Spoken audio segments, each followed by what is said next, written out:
Welcome to the Super Sentai Brothers. This is episode 34 of Licensed to Carranger, the internet's best and only podcast dedicated to Gekisou Sentai Carranger. Every week we watch an episode of the show and we share our thoughts with you, the listeners. My name is Matt J. With me as always is my co-host and brother Dave. Dave, how you doing today, bud? I'm all right, man. It's been kind of a funky week, actually. But I heard you doing the opening, and despite the fact that I already watched this episode and I know that it's episode 34, it does feel weird that it's episode 34. Are we hitting the point in the season where you are starting to feel weird about how far we are into the season? Because I know that happens every season. It does, and we're solidly in there. Well, also just like because this year has been so crazy for us, it's weird chronologically. Yes. My whole sense of like how long it takes us to get through a season. Because for our first like 3 seasons, we basically did a year per season. And it's sort of been the last 2 seasons have stretched, kind of. I don't actually even properly remember when we started Carranger. I remember the opening episode. That's not what I'm saying. I'm just saying I don't remember like the date we started doing right Carranger. Near the beginning of 2019, because remember we had sort of like hit a loop where we were watching the show sort of on the same schedule that it had been coming out that year. Yeah, that's right. Okay, well we're actually not. No, we're way far behind. We're decently behind, but we're not as behind as it might seem. Yeah, and really, what's behind? You know? Yeah, no, I mean, listen, this is not... the podcast this is police. This is a 23-year-old show. This show can drink, so I'm 23, right? 1996? Yep. Yeah, so this is a 23-year-old show. I'm not stressing about it. Right. Now, I'm not stressing about it being late. I'm not stressing about spoilers. It's one of those... Dave, this show's evergreen, baby. Which is good, because we're getting on towards Christmas time. Also good, because it's 20... Yeah, if it wasn't evergreen, we would be in a lot of trouble. Dave, we today, as we've been discussing, are watching episode 34 of Gekisou Sentai Carranger. It is called Meddling in Love, the Intruding Girl. And I'm very much looking forward to discussing it. But of course, before we do that, as always, shining in the heavens, there are 5 stars. Would you like to hear what our first star of the week is? I sure would, Matt. That's great, because I wrote it down and everything. Dave, our first star of the week is a sort of general... Okay, I've got 2 small video game things that I want to talk about. And I don't think either of them are going to be big enough for a star, so I'm going to try to mash them together, if that's all right with you. Oh, yeah, no, go shit. I actually have I have a video game thing, which is not a huge... We'll just kind of mush it all together. Okay, so stars... The first and second star of the week is you and me chatting about video games for a few minutes. Hey. First thing, this is sort of a general service announcement. If you have played the video game Celeste. I have not. Celeste is a super great 2D platforming game. I love 2D platforming games. Came out a couple of years ago. It is very challenging. It's in that sort of vein. I think we've talked about it on the show before. Celeste is very much in the sort of vein of like a Super Meat Boy sort of thing, like a platformer that is designed specifically to be very difficult to get through. Okay, got it. But it is not as punishing as other sorts of those games. It's actually very like the game is hard, but it is presented to you in a very chill way, if that makes any sense. No, I dig that. I like challenging platformers. But there's definitely an upper limit, and there's definitely there's a vibe of challenging platformer that I really dig. The vibe of challenging platformer that I really, really love is Prince of Persia. Oh, loved Prince of Persia. I actually do I played, 25 years ago, I did play the original Prince of Persia, but I'm talking about the more recent one. Sure, the Sands of Time. Yeah, those were... they're really good platformers, and they were definitely hard, but they had a real, flow to them, and it felt to me more about, getting into, the vibe and timing of the game than it did, a really insane level on Super Mario Maker, for example. Very much so. And I think the great thing about the Prince of Persia games is that they introduced that mechanic of the Sands of Time, where you could like rewind if you screwed up. And you could only do it X number of times before you ran out of sand, but like the game was, while challenging, like in that sense forgiving. Yes. Yeah. Celeste doesn't let you rewind, but every like individual screen is kind of its own jumping puzzle. Oh, okay. So like you move from like checkpoint to checkpoint very quickly, and the game it takes basically 0 time to reload the screen after you die. Like it doesn't even stop and restart the music. It just continues to play the music, throws you back to the beginning, blacks out the screen, and starts you over. Nice. So like it's a very sort of welcoming game in that sense, although it is very challenging. So I played, as these games are, like it gets more and more challenging as the game progresses, right? Yeah, it's pretty standard. Yeah. So I played through this game sometime last year, and I beat it, and I was very happy that I beat it because it felt very, rewarding. But in the last month or so, the guy who made the game was like, listen, I'm not going to be like working on this game anymore, and I'm actually like leaving, like, shutting down this game studio to start a new game studio. So sort of as a like epilogue / goodbye to the fans of this game, he came back and made like the first and last DLC for it, and it is free DLC. It's just like, if you have the game, this is why this is a general service update. If you have the game Celeste, there are new levels for you to play. There's like a whole other like 100 screens worth of world at the end for you to like jump in and have this like epilogue experience to go back through the game and sort of re-enjoy it. Here's the problem. As I said, the game gets harder and harder as you go on, and I haven't played it in a year. So so these are levels that are coming at the very end. Right. So I got super excited to go back into this game that I loved, and I got like 1 or 2 screens in and realized like I am not where this game expects me to be for this. So now I'm like kind of playing back through the whole game, which is, I'm like, I have mentally solved the puzzles, but it's like just training myself to get back to a spot where I can play the game again and finish these new levels. No, I absolutely know what you mean. Because, like, I want to experience the new stuff. Like, it's a very good game, but boy, it is asking a lot of me, which is fine because I'm single and I don't have kids. I saw somebody post a brilliant idea on Twitter, which is that all games, but particularly like role-playing games, should have a like, I'm a very busy person setting where it just sort of like watches the clock, because like it's on a Xbox or whatever, and if it notes that you haven't played the game in like a month, when you pop it back up, it gives you like a little tutorial of like, here's where you are, this is what you're doing, this is why you were doing it, and here's like a 5-minute tutorial on the controls that you have probably forgotten. That would be very good. I would appreciate that a lot. Right, because like I went back to play Witcher 3 because I never did get around to playing the big DLC for it, and I had some time over the summer, and I booted it up, and I was playing it for like 15 minutes, and I was like, man, I do not remember anything about this game. And Witcher 3 is an incredible game, but it's fairly deep, and they do a very good job of like slowly immersing you in it. But my character was already like level whatever, and I'm like, I don't remember anything that I'm doing, and I don't know where I'm going, and I don't know why, and I can't remember how to fight anyone. So like, I'm done. I'm out.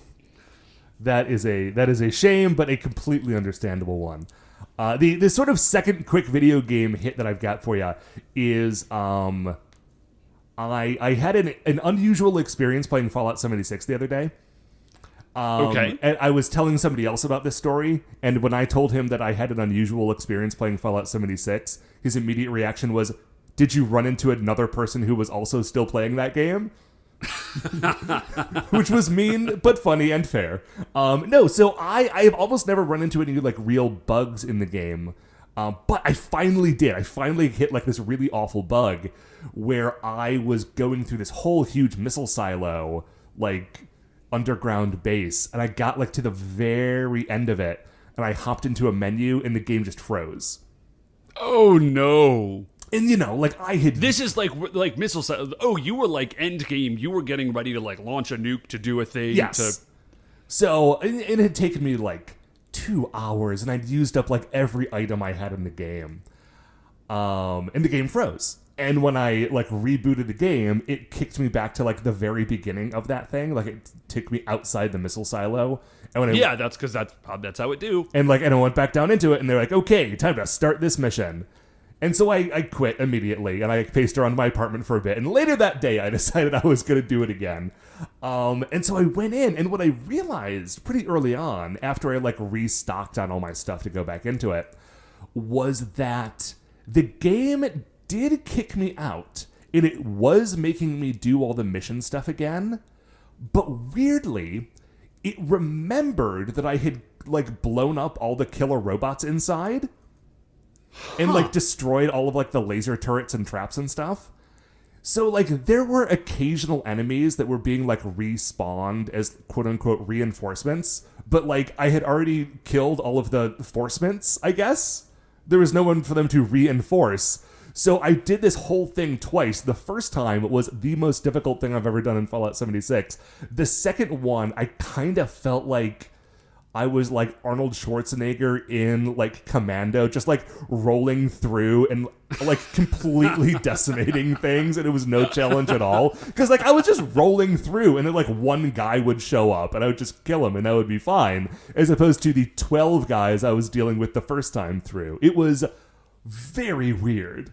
So I never actually got around to. I never got that far into the game. Like, did you do it? Like, you launched the nuke and. Yeah, I launched the nuke. Then the nuke had been launched, and that was basically it. Like, what can happen then is you can go into the blast zone of where you had dropped the nuke, and there will be, like, more challenging enemies and stuff for you to fight, like, the big monsters.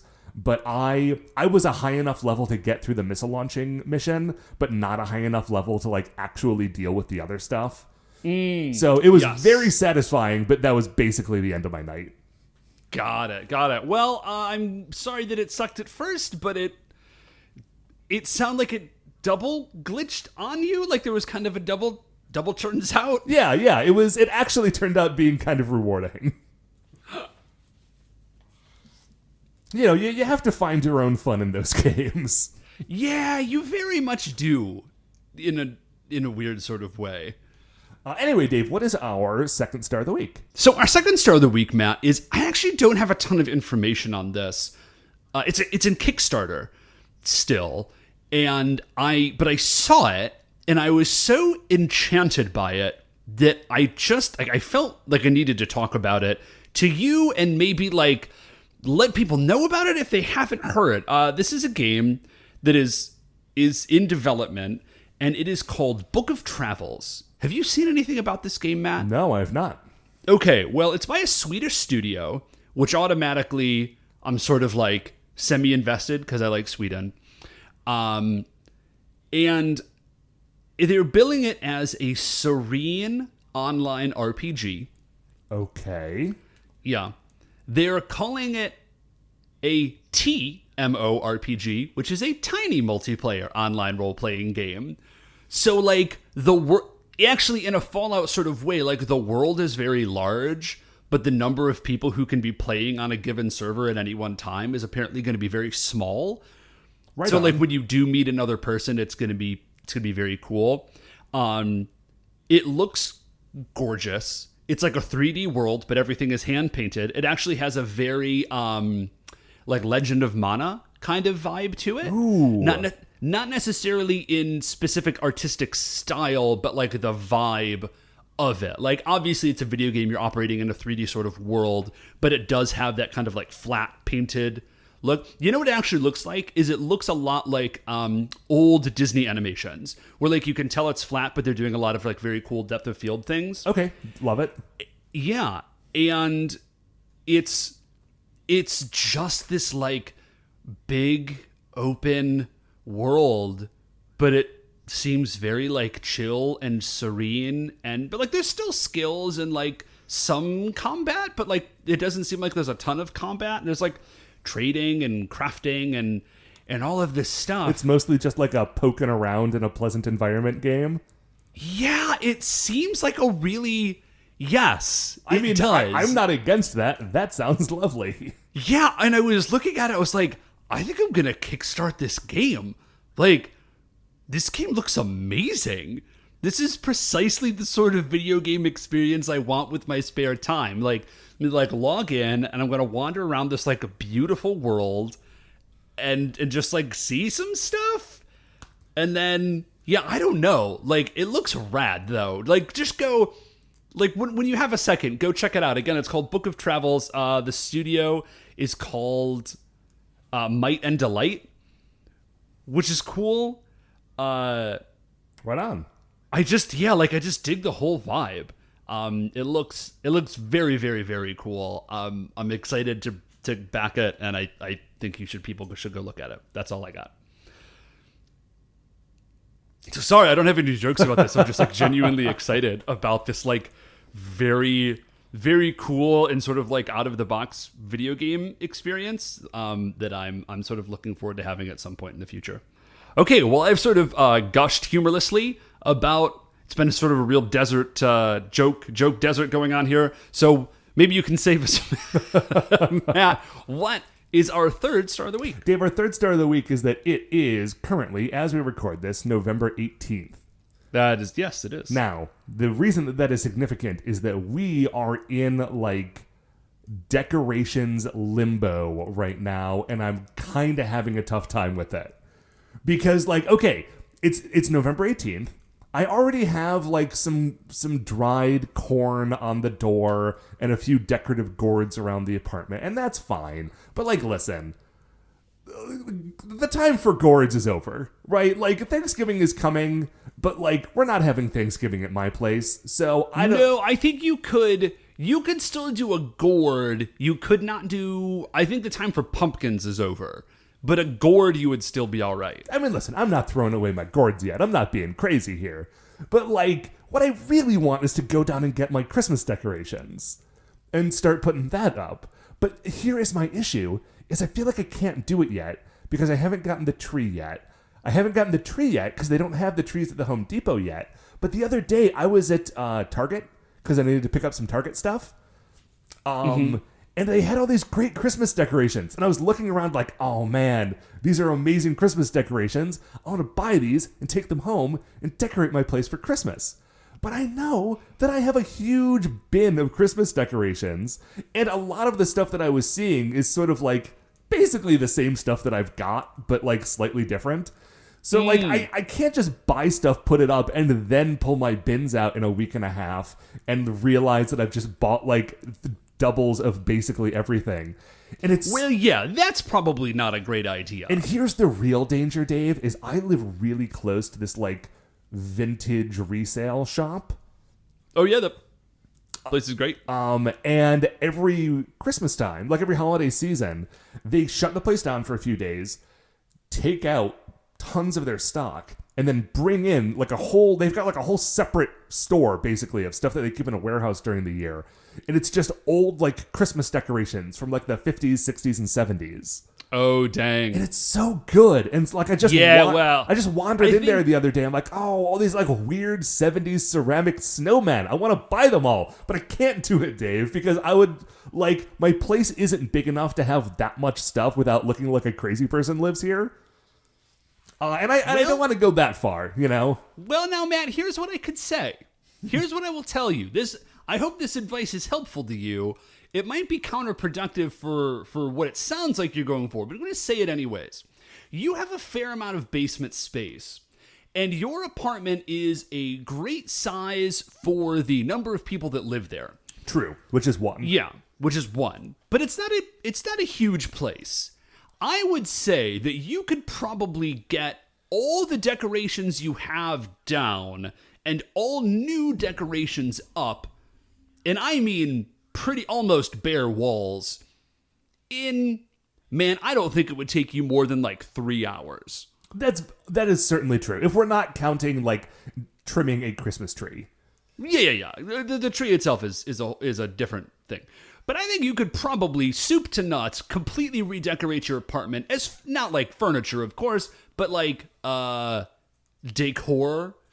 In I think like 3 hours. And you also, Matt, I know, have a fair amount of basement space. True. I think you could very easily, Matt, have 3 to 4 possibly as many as 5 distinct home decors. And just cycle through them throughout the year? Cycle through them throughout the year. It would keep your place fresh. You definitely have the space to do it. It's something to do. It can be totally unique because it's just you that's living there. Matt, this is... I think I'm giving you gold here. This is a very good idea. Well, thank you for issuing this challenge to me, Dave. We will see. I'm definitely going to be pulling out my Christmas stuff soon, and my summer stuff is definitely away. And really, the only thing in between those, as I've said, is a handful of gourds. So maybe we'll look into a little exploration of that coming up soon, Dave. But what is our 4th Star of the Week? So our 4th Star of the Week, Matt, it's our yearly bake-off check-in. Okay. Bake-off check-in. Oh, Matt, I really was not. I wasn't going to do that because you know what you've just done. I'm not even going to tell you what you've done because you know in your heart. That's not a musical sting, Dave. That's basically... No, you're making it worse. You're making it worse. It's just trailer watch for Bake-Off. You know that you're making it worse. Now you're just taunting our dear friend and producer, Mark.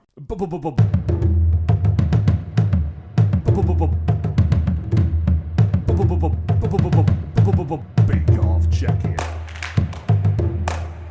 Anyway, so it's the most recent season of Great British Bake Off has hit Netflix, and we're watching it, and it is, as always, a delight.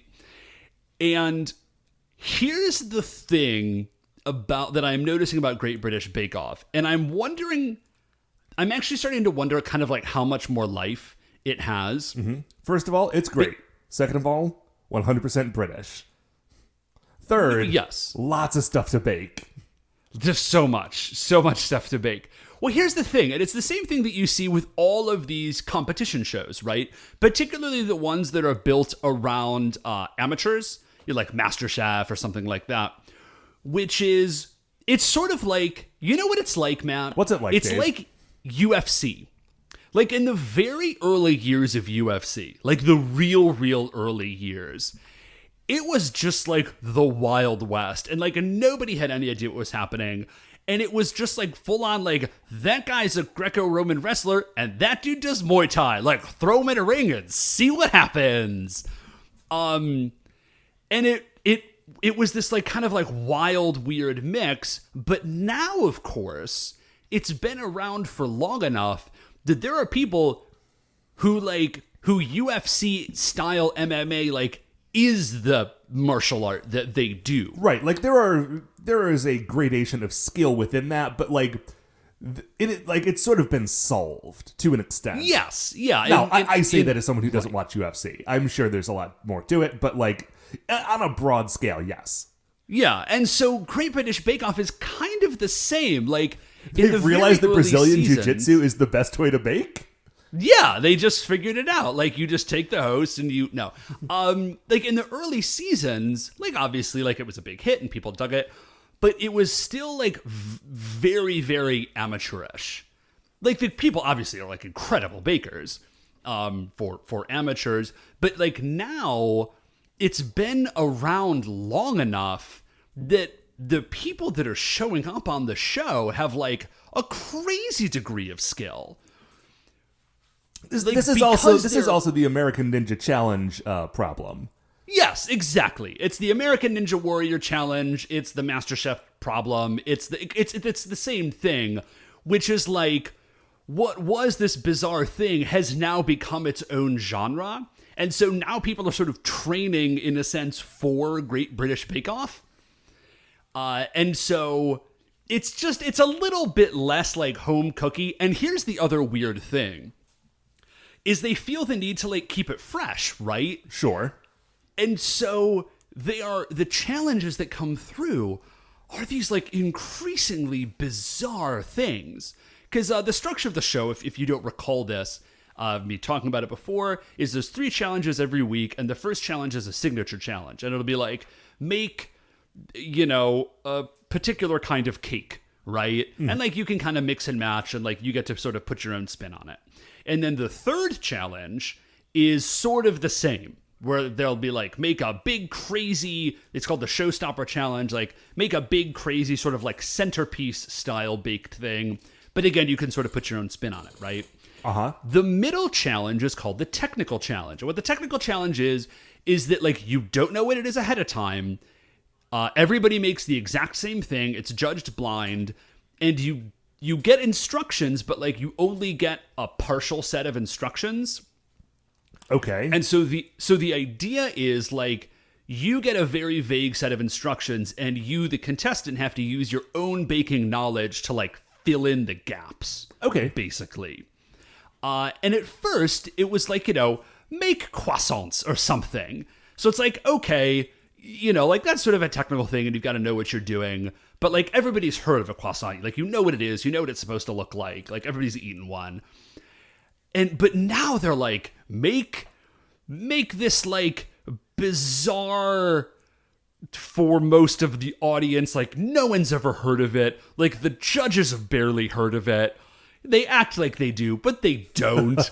It's like this crazy thing. And it's just like, this is not about baking knowledge. This is about, like, have you ever happened to travel to Malaysia for, like, the Palm Tree Festival? Because that's the only time anybody on the planet eats this thing. No, good luck, I guess. Like, it's just like, the curve is getting pretty steep on this thing. Anyway, I'm still obviously we're watching the whole thing. I'm hoping to watch the final of it tonight after we finish this up. But what, Matt, is our fifth star of the week? Dave, our fifth star of the week. Remember a few minutes ago we were talking about me rearranging my apartment? Yeah. Okay, here we go again. So the fifth star of the week is that I have just ordered a new desk.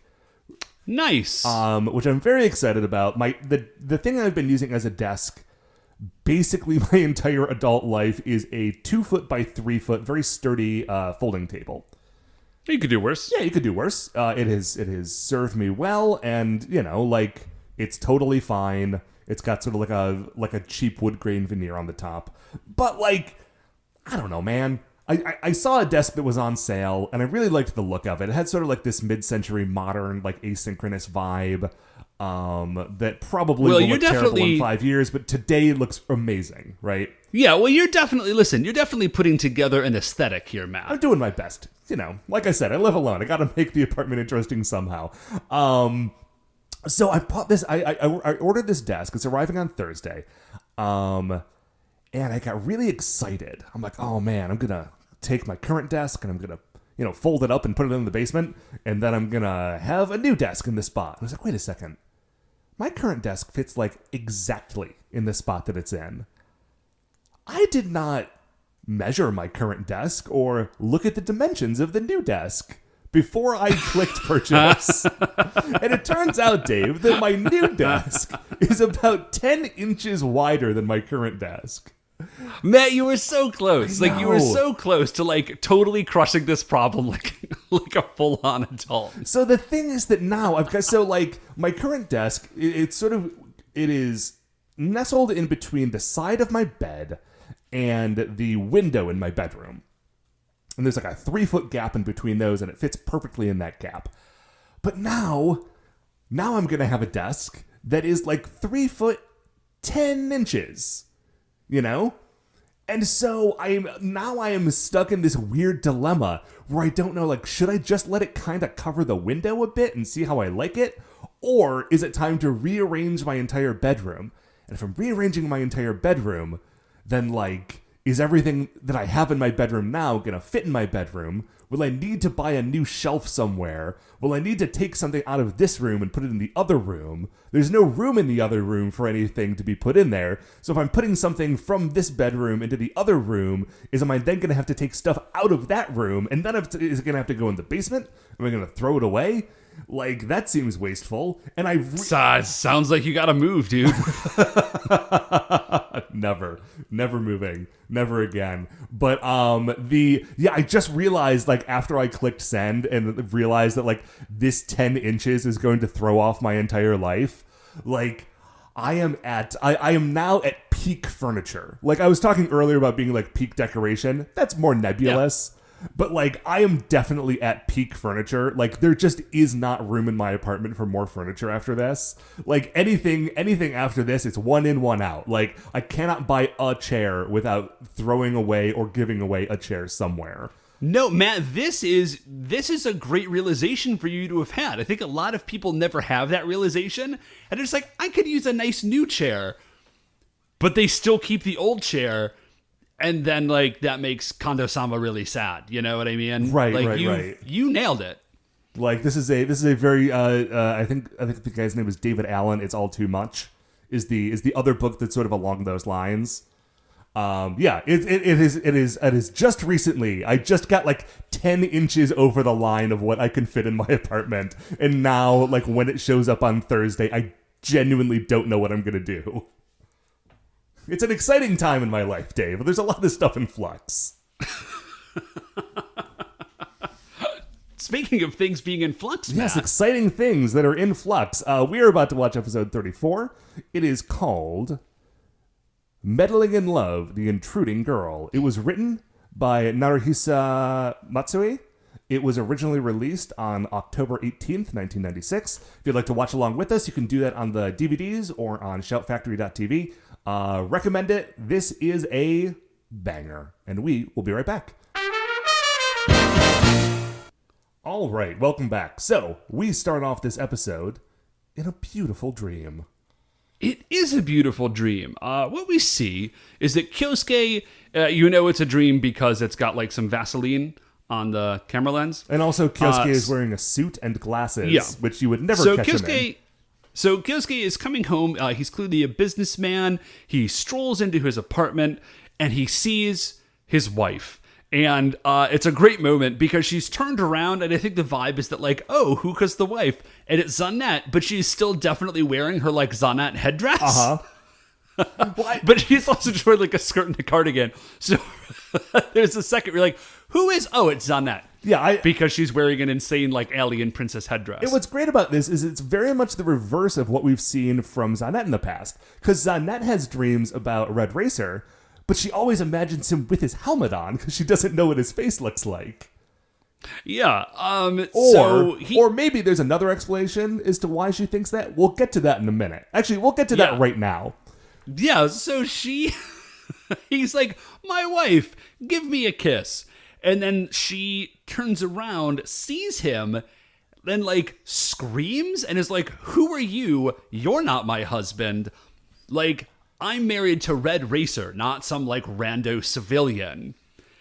And she, like, hits him and knocks him over, and, like, he wakes up. And so, like, and this is Kyosuke's dream. This is Kyosuke's dream. Not Zanette's. So I had previously been under the impression that Zanette was in love with Red Racer, and she didn't know what his face looked like, so she always imagined him with his helmet on.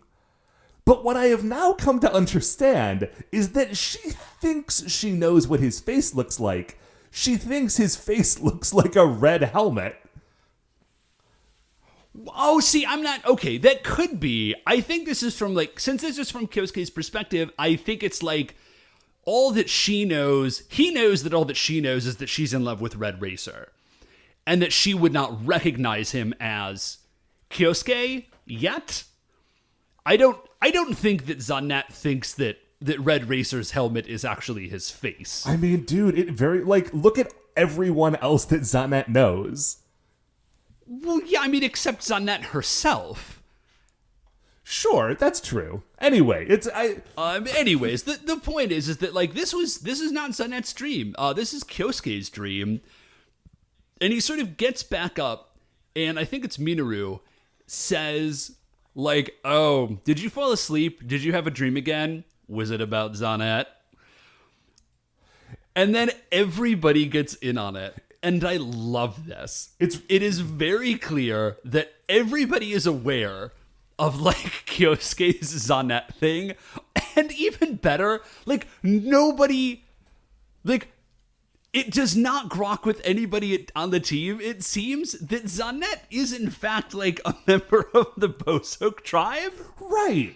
They are just acting as though, like, she is a girl at, like, the office, even... There isn't an office and they all work in the same office.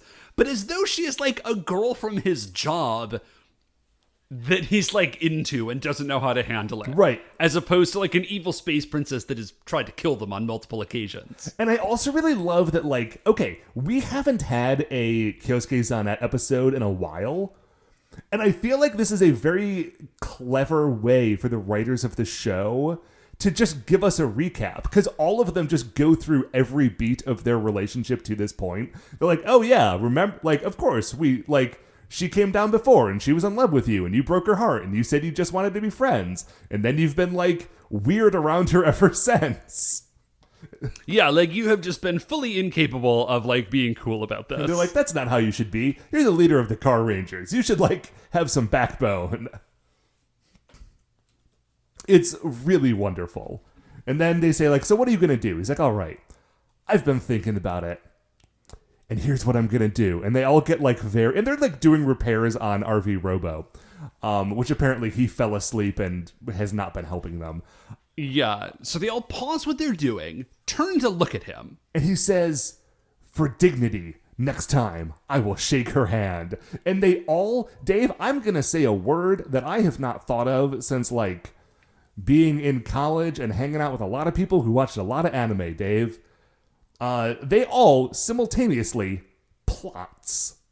Yeah, wow, uh-huh. Yeah. Like, there's not another word for that. Sorry, unless you, like, they all, like, fall over upside down suddenly at the same time in a comedic way. It's something that I've only, like, you know, you only get in cartoons, and that is, for whatever reason, the word that I heard associated with it. It felt weird coming out of my mouth, but there it was. Like, I just wrote it in my notes, and I was like, oh, that's a word I haven't written down probably ever. Yeah, that is precisely, I don't know why, if that even is a word, maybe that was just a thing that, like, our buddy Steve said, and we assumed it was a thing that a lot of people said, but, like, if you watch anime, you know the move. Right. Is it so anyways, Yiddish? We go from there. It sounds Yiddish. Plots? Well, it does. It's got a TZ sound in it, which always makes me think Yiddish. But man, who knows? So we go from there to Barbarian, and Zanet is just sort of like gazing out of her gazing window, is what I think of it as. And President Dynamo is there, and he says, well, I really dig what we've done with being like the health and... Is it the health and stupidity bozo? Yeah. The health bozo? The health bozo, but both health, like, stupidity's definitely part of it. Oh, that's right. And he's like, I really like what we've done, but just being healthy and stupid isn't going to cut it. We need to ramp up even further, so from now on, we will be the Devil Bozoke. And everybody's real into this. Everybody super digs it. What I He's love added most on like a about little this, bit to the sign. Yeah, like the sign that he made last week that said the health bozoke, he has crossed off where it says health and like added a little bit like hanging off the bottom that says, I assume it says devil. And Dave, I am so hopeful that in 10 episodes, this sign will have just become like this huge monstrosity of like crossed out and replaced words. Oh yeah, dude, they've definitely set that up as a joke, and if they fall flat, that'll really be a serious loss. We do see running around snapping pictures this week's monster, and his name is FF Manchori, and he is the worst monster I've ever seen. Yeah, his face is extremely bad. It's very, very bad. He's got like a real... like an anthropomorphic naked mole rat. Yeah, sort of. But like with a big square face. And like he's got bits of... So he's like he's a photographer, but specifically he is like what's the word? Like a tabloid photographer. Like a paparazzi. Yes, he is the Bozoke's best scandal photographer. Yeah. And so like he doesn't have hair, but he has like bits of film stock like shooting out of his head. He's got a bunch of cameras hung around his terrible fat neck. Like, he's a real gross one. Do not like. Yeah. So he's running around and taking pictures of all sorts of stuff. I'm looking at the concept art, and it's not a whole lot better. It is better. It's one of those ones that, like, when it got translated into being a 3D foam head, just got, man, just so much worse. So they're hanging around. So he's running around. They're talking about being the Devil Bozoke. Inventor Grotch says, "Okay, I have modified the Imo-Yokan. I've like added a bunch of new weird alien junk to it. So now it'll turn you like it won't just make you bigger. It'll make you like bigger and stronger and like more deadly. So like we need to have somebody to try this out." And so like he hands it to President Dynamo. President Dynamo hands it to Zelmoda, and Zelmoda just starts like shoving it towards other people because nobody wants to be the guinea pig for this thing. Yeah, they are interrupted by a rocket that just flies through and lands in a wall, and it's an espresso mail rocket, and it says, there's a letter in it, and it says, "Dear Vanity Mirror." And Zanette walks over and grabs it. And she doesn't really say anything, but she clearly, she doesn't let anybody else look at it either. And she reads it, I think to herself, and it says, "I'm waiting for you at a food truck on Saturn." Which sounds nice. Yeah. And so she just says, like... So she just leaves. Yeah. So she flies out there in her car, just does a quick drive over to Saturn, and she lands... And there is like a little like food truck sushi like ramen stand there. And she's like, "Who is this? Who knows my real name?" So this is great. We find out that this is Beauty Zanette's real name. And we discover that it is Radietta Fanbelt of the Fanbelt dynasty. Remember her? She was she showed up like 15 episodes ago. She was a Carranger fangirl who was also sort of a Sailor Moon magical girl who could transform herself kind of into a Carranger. Yeah. So, well, actually, so as she rolls up, Zanette comes up, that is, a hand sort of comes out of between these curtains, and it is holding this Fanbelt diamond necklace. And it's this red one, and it was Zanette's from, who was it? It was he was like the best monster so far. He was like an evil ranger, and he put together like an evil Sentai team. Oh, yeah, I forget his name. What was that dude's name? Anyways, Inventor Grotch had built for them effectively like a Giga Formula cannon, but like an evil one, and it was powered by this Fanbelt diamond, and they took Zanette's, and she's like, "I want it back," and she never got it back. Well, Radietta Fanbelt has it. And then Zanette just sits down, and she orders some food, and Radietta says like, "Dude, I'm super surprised to see you with the Bozoke. Like, this is kind of weird. Like, what's going on?" So clearly, they know each other. Oh, yeah. And Zanette kind of blows her off. And then Radietta says something to the effect of like, "Listen, sis, like, Mom and Dad are still looking for you." Yeah, like, you ran away from our royal home. Like, what are you doing with these jerks? Who are you? Who are you trying to be here? Like, okay, wait, what? What? Yeah, so, the beautiful Zanette is, in fact, Princess Vanity Mirror of the Fanbelt dynasty somewhere deep in space, and has just, dipped on her entire family and planet. Well, okay, so, we're gonna get into this later, but this is very much she is a rich girl who is not interested in being part of the family business, so she has just, run off with a biker gang. Which is pretty good. Yeah, it's amazing. We popped back to Barabarian, and President Ganem was like, "Dude, what's going on? Who is Vanity Mirror? I am very concerned about this. Could this be an ex-boyfriend that's trying to get in touch with her? What's up?" And FF Manchuri says well, I'll follow her. I'll follow her, and I'll get the scoop here. Right. He desperately needs to get that hot goss. Yeah. So we cut back to Saturn, and Radietta Fanbelt is saying, "Listen, you've got to come home. You are the successor to our royal line. You can't just not be there." And Zanette says, "No, listen, you do it. You can be the successor. I don't want it anyway. I'm never coming home.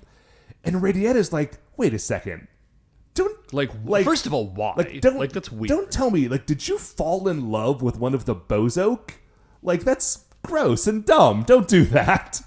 Those dudes are all dumb idiots. And Sonet's like, no, of course I didn't. And as she turns to walk away, she drops her wallet. And in her wallet, she just has maybe not a 3x5, but a little picture in her wallet of Red Racer, which is so good. It's a red wallet too. It feels like she went out to buy that just to put the picture in it. Yeah, I think that's the most likely scenario because she doesn't it doesn't match with anything else she has, and also why would she need a wallet? Right. And she's like, listen, leave it. She snatches her wallet back. She's like, leave it alone. I'm never going home. Home sucks. This sucks. I'm with these dudes now. It's great. She's not very convincing. And Radietta says, no, I'm going to bring you home. But Zenet has already gotten in her car and left. We do see FF Manchuri in the background, and he says, oh, snap, which is really hilarious because he's just a photographer, and this was before the phrase oh, snap was a thing, but now there's just this horrible photography monster running around yelling oh, snap, and that's a delight to me. So he, Zenet is gone, and so he starts chasing Radietta, and, he chases her all the way to Earth. Because now Radietta Fanbelt knows... Because, she recognizes Red Racer. She is, a big fan of the Carrangers and has met them and, worked with them once before. So she's like, oh, you're in love with that dude. I know where that guy is. I'm going to go talk to him. That guy's great. We get a quick tag in on Kyosuke, and he's at the Pegasus Motors, and he's sort of, running through a meeting with Zenet in his head, hey, could we be friends? And then there's an alert. So that there's a monster. He's writing it down, trying to practice his lines. Yeah. We do see that Dapu has gotten a new outfit, which is great. Because it covers more of his body. Right. It's basically the same outfit, but now he's got a hat. Yeah. No. He's got a leather jacket and some gloves and stuff. So they run off to go fight the Bozoke. The Bozoke attack, as it turns out, is FF Manchuri chasing Radietta Fanbelt. Radietta Fanbelt is in her car that is looks like a cat, and they're just swerving all over the road, and she sort of gets run off the road into some convenient barrels, and then as FF Manchuri gets out to menace her further, the Carrangers all show up. Yeah. So they do not ask why Radietta Fanbelt is back. They're just oh, Radietta, it's you. It's a very short fight. Red Racer just calls for formation attack, and they all just attack FF Manchuri, and he gets kicked in the head a bunch, and then he teleports away. Yeah. So they run over to Radietta, and they're and they're civilian guys. Right, after they punch him, they all untransform, and they run over, as you say, in their civilian guise. Yeah, which is weird, because at first it seems like she has amnesia, because she looks at them and she's like, who are you guys? But then I forgot, she doesn't know their human forms. All she knows is the Carrangers, which makes it why did they unhension? They should have... Because now, of course, she doesn't know who they are. Right. I think maybe, I don't know, the fight's over, their transformation was done. Dave, you were asking me to explain, the specific workings of how the Carrangers' car magic powers work, and I'm just not qualified to do that. So I don't think anyone is qualified to do that. I don't think the person who wrote this episode is qualified to do that. They untransformed because we need the episode for them to not be transformed. Man, I would say in the list of people on this planet who are qualified to talk about it, I feel like you and I have got to be in the top, I don't know, man, 25? Maybe. I mean, we do host the internet's best and only podcast dedicated to Gekisou Sentai Carranger. That's what I'm saying. So Radietta Fanbelt looks up at them and says, hi, civilians. It's kind of weird that you're all here, but nice to see you, I guess. Hey, do you guys know where the Red Racer got off to? We're pals. I actually came down here to look for him. Yeah, and they say oh yes, we are friends with the Carrangers. That's why we're all standing here suddenly. That's not weird at all. It's totally a great explanation for why those 5 people disappeared and us 5 are all now standing here. So we cut away, and all the Rangers and Radietta are like just having drinks at a street side cafe. And Kyosuke does a giant spit take, it's a very good cut in, because we cut in on him doing the spit take, and then he says, Zanette is what? She's your sister? Yeah, which is nice, because it means that we didn't have to listen to that whole thing again. And so Radietta's like, oh yeah, that's my sister. Hey, do you know how Red Racer feels about my sister? Because I would really desperately like to know that. And Kyosuke is so flustered that he starts to be like, well, I mean, I feel of, you know, and Radietta's like, I don't care how you feel. You don't matter. Tell me how the Red Racer feels. And Kyosuke kind of like collects himself. He's like, I think that the Red Racer wants to help her, but doesn't really know how to do that best. And he feels very conflicted about it. Yeah. And Radietta's like, okay, that does nothing for me. I need to solve this on my own. Yeah, and how she looks over and she sees what I am fairly sure is the same, like, love and relationship-oriented manga that Zanette had seen originally. She's like, whatever that is looks amazing. And so she runs to buy a copy of it. And it's this thing where, like, it's like a love diary where you buy it and then you write your love notes in it, and then you trade it back and forth with the person who you are, like, starting to date, I guess, or want to date, flirting with. Yeah. So the FF Manchuria shows back up, and the Rangers are about to henshin to fight him, and they're like, ooh, hold up. No, stop. Like, Radietta's right here. Right. So, like, we can't henshin because she'll find out who she is.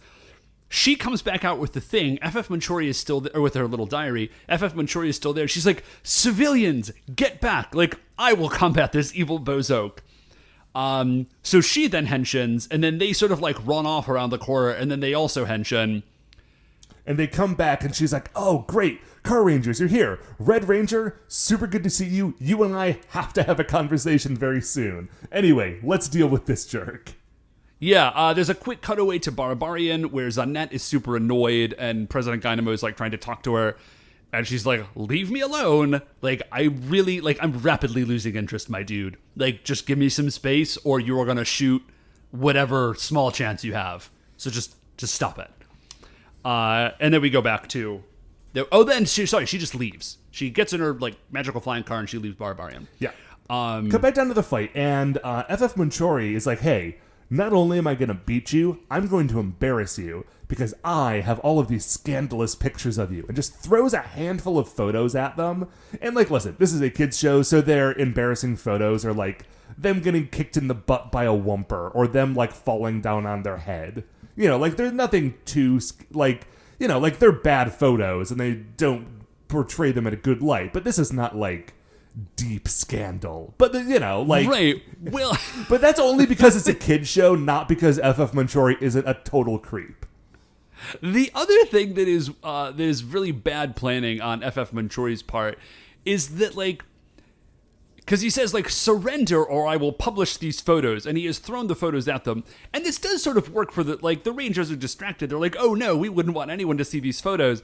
It's like, FF Manchuri, you are dealing with foes that are 100% ready to just kill you. Right. Like, they're not constrained in some way that they can't just murder you and take all the pictures. You haven't threatened them by saying, like, if you don't do what I say, then, like, I've already sent these pictures to the publisher, and they'll go to print tomorrow.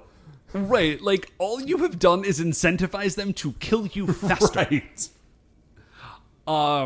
But, sorry, Zanette shows up and she's sort of looking at this fight from afar. But when this fight actually begins, FF Manchuri is not the slouch that he originally seems. He does sort of like a flashbulb attack from a flashbulb that's on top of his head, and he stuns the Rangers, and they sort of fight back and forth for a second, and then he does like an energy binding attack using film. Yeah. And so the Rangers are all like caught up and stuck, and like they can't, you know, they're tied up. So they're in trouble. Radietta Fanbelt comes back and she's like, okay, now it's my turn to deal with this situation. And everyone says like, oh no, like we remember this from before. You're not actually super good at this. And she's like, no, don't worry. In the intervening time, I have made some upgrades and I am now ready to like really make this happen. And she summons her car, her cat car. And an amazing thing happens. Oh my gosh, it's so incredible. So the name of the car is Radicar, because she's Radietta and it's the Radicar. And she goes, Radicar, robot mode. And it just turns into a robot, and it's incredible. It is person-sized. It is person-sized, and it has a giant cartoon cat head, which is amazing. In my notes, I was starting to write down the word amazing, and then she described it as both flawless and perfect. Yeah, which I don't think... I think she kind of nailed it. I mean, where's the lie? It's like Hello Kitty. It's not exactly Hello Kitty, but also it's like a transformer. It's incredible. So the Radicar is really good. Right, like he just like sort of teleports over to where FF Manchari is, punches him super hard, and then Radietta says like, okay, now it is time for you to finish him. But instead of that, Radietta Car Robo like turns his hand into like an energy knife and turns towards the Carrangers. Now, immediately the Carrangers are concerned because they feel like maybe this is a bad, like a poorly constructed robot that is not easy to control. But what actually happens is that the robot cuts the film that is binding them, and now they are free. And then the robot immediately collapses. Yeah.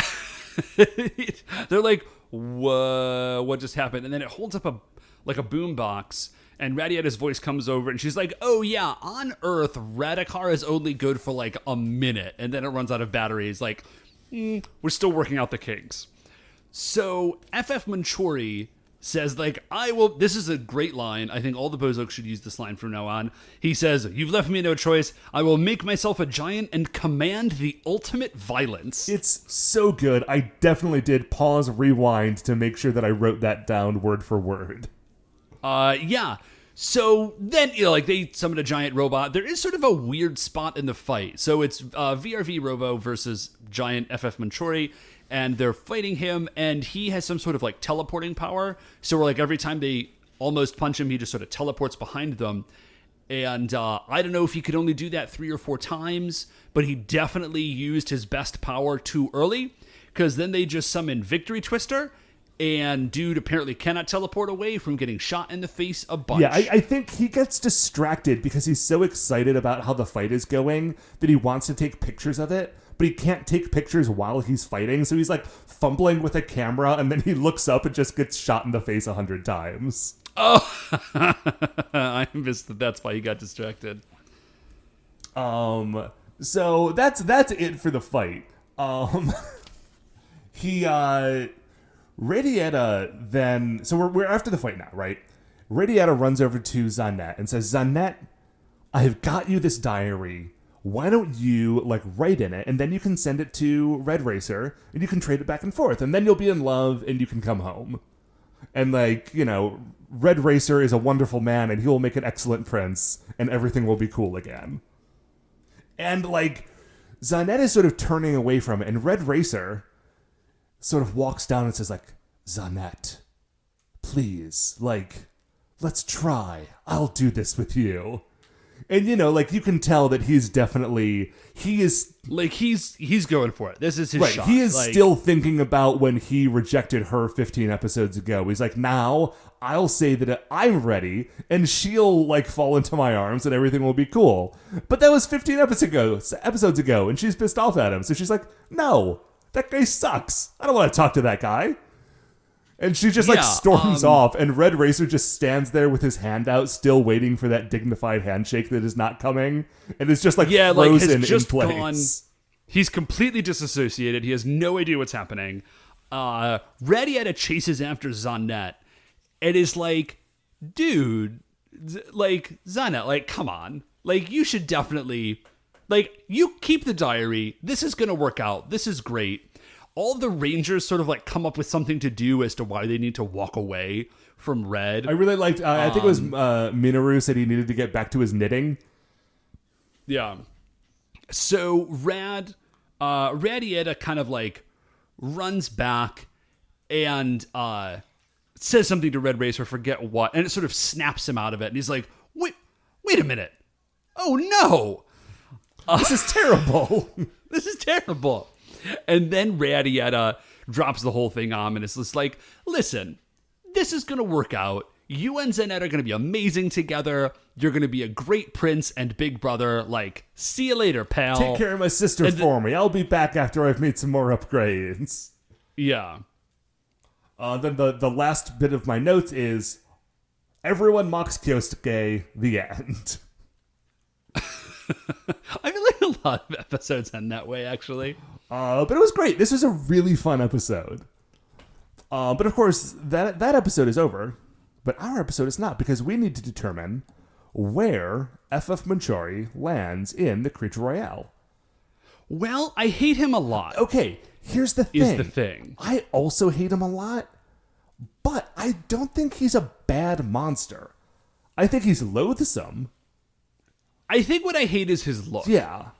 Like, as a concept, I think he's actually kind of fun, and he does do some fun fights, and that is a great line about commanding the ultimate violence. He's just so awful looking that I get a little stuck in it. Right. I feel like I don't know if he's bad enough to be at like the very end of the list for being terrible, and he's memorable enough that I think he goes above the monsters who are just like a big fat nothing. Right? Yes. Yeah, no, I think that's So, very he's better than Jet Fighter Dimension. Because, like, Jet Fighter Dimension is just, like, a plane that turns into a monster. Like, that's nothing. Yeah, no, that's like he's a non-monster. Probably better than, like, Adhesive Cockroach. I know I like Vending Machine Dimension more than you do. And you would probably say that he's above Vending Machine Dimension, right? Yeah, no, I definitely would. I'm sort of looking, well, there's Camera Dimension at 143. Never mind me, because there's a camera monster every couple of years. Which one was Camera Dimension? I feel like he was a very similar monster. Like, not in look, but in sort of how he fought with, like, flashbulbs and film. The best one of all of these, of course, is Media Magician, who 100% rules. Yeah, no, Media Magician is amazing. Camera Dimension, his whole deal is that anybody he takes a picture of gets transported into the photo album. Oh, yeah. Camera Dimension is better than FF Manchuri. Yeah. He definitely is. And then just below that is Barra Tarantula. So, okay, here's what I'd say. He's better than Man of Jars. He's better than Barra Tarantula. He's not as good as Camera Dimension. Okay, well, let's slot him in right there at the new number 144. And that, Dave, that is going to do it for this episode of License to Carranger. Before we finish up here, I'd like to remind you all that you can email the show at supersentaibrothers@gmail.com. If you want to get any updates on future episodes or check out what we're talking about on Twitter, we are at Super Sentai Bros. Dave, if anyone wants to get a hold of you for the Go Sentai Heroes playtest, how do they do that?